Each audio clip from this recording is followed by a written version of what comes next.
My last video, at least a couple nights ago, my last video about narcissism and the Noosphere, and whether or not YouTube is helping the human community reach the omega point.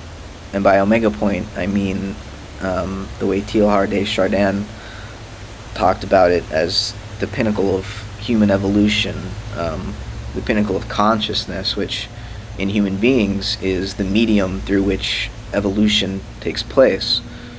Biological evolution hasn't stopped, but it's given rise to this emergent property called consciousness or language or mind. And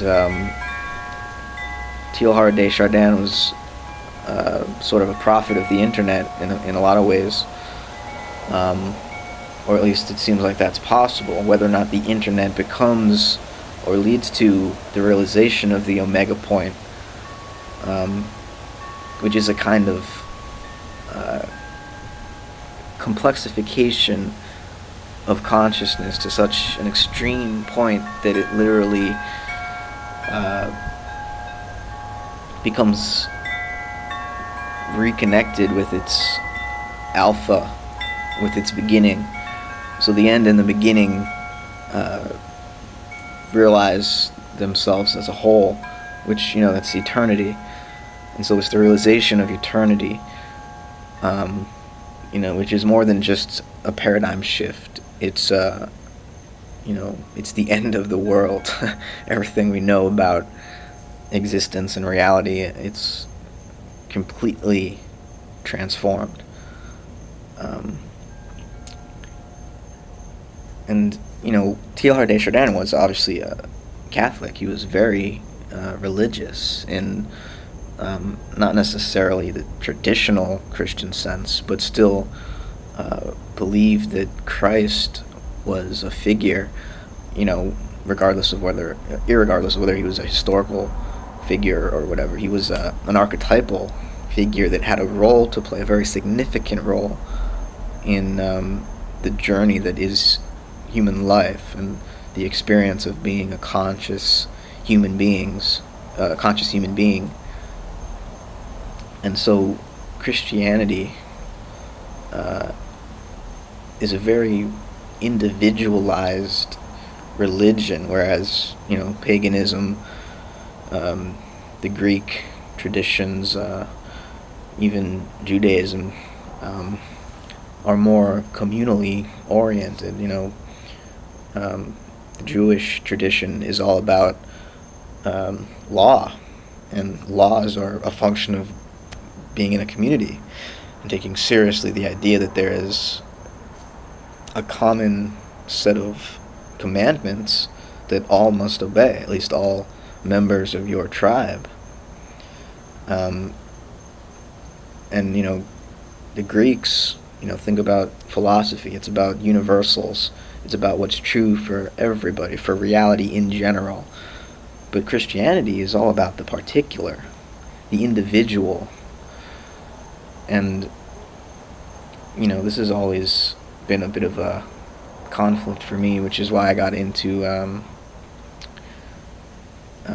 Buddhism and Taoism and the Eastern traditions, because unlike Christianity, which emphasizes your individuality, your responsibility to yourself and to God, and in fact you being alone before God's judgment and all these things, it seemed egotistical, or if it put too much emphasis on this core self that is you and that's living in sin always, whereas Buddhism denies that there is a self at all, and so you're sort of set free. And so Buddhism seems inherently anti-authoritarian, whereas Christianity is very, you must obey your father. So, I kind of reacted against Christianity and became Buddhist. But, more and more I'm seeing that the Christian game of consciousness is one that, even if we're atheist, even if we think we've renounced the religion altogether, we've still been raised in a Christian culture. We still understand morality in a Christian context. especially if we think there's some objective morality, and it's not all just relative. My generation is very individualized. It's the me generation, and so we're perfectly okay just saying reality is completely relative, and we're not unstable because of it, or at least we don't think we are. It's not like we have the foundation of our reality pulled from beneath us. We're perfectly fine saying that there is no foundation and that truth is an illusion and that ultimately life is meaningless, so basically just enjoy yourself, have a good time, get drunk, fuck as many people as you can, and try to make a lot of money. That's what it's all about. It's about the individual being able to satisfy their wants and desires as best they can before they bite the dust. And, in a basically meaningless, godless universe, that approach to life pretty much makes sense,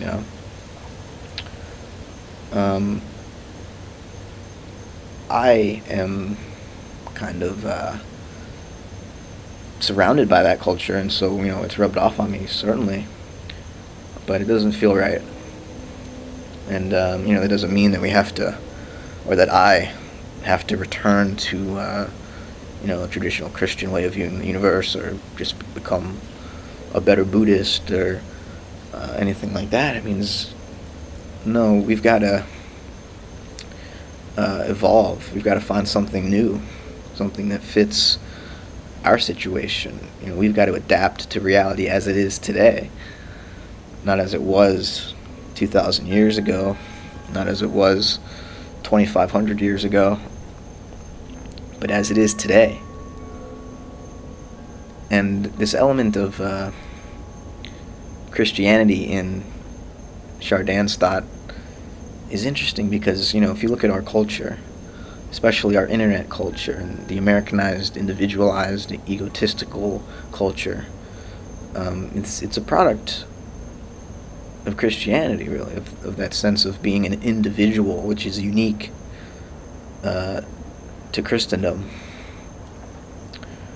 And the idea of reaching the omega point isn't necessarily that we all become one and dissolve into this, sort of amorphous blob of a communal self, but in fact we become hyper individualized to such an extent that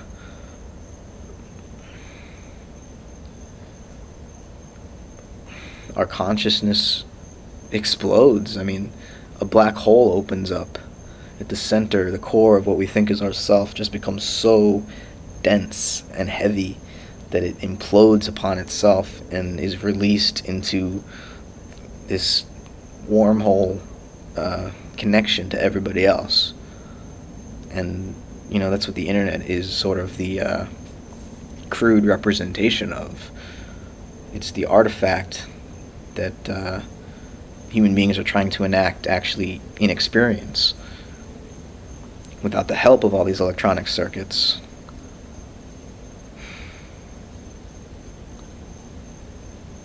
So I think what's been confusing me is my reaction against Christianity, against this, what I thought was an egotistical self-centeredness on being an individual and actually realizing your individuality to its fullest, utmost potential, following through with that sort of opening up of the black hole. It's almost like killing yourself, or, being reborn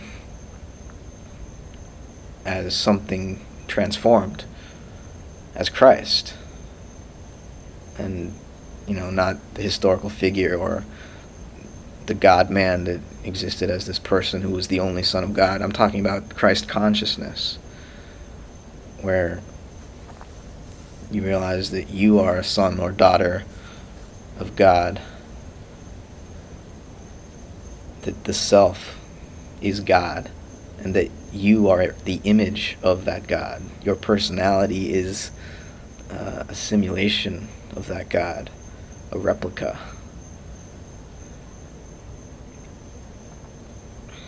That's Christ consciousness. It's an experiential state. It's not a dogma or a belief. Which, Christianity based on dogmas and beliefs it's no better than, moral relativism. It's because that's just based on dogmas and beliefs, that there is no truth, so don't even look for one. That's the dogma of moral relativism.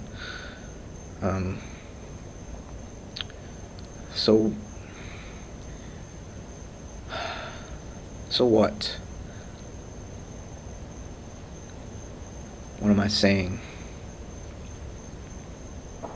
That I am God, and you are God, and we are God?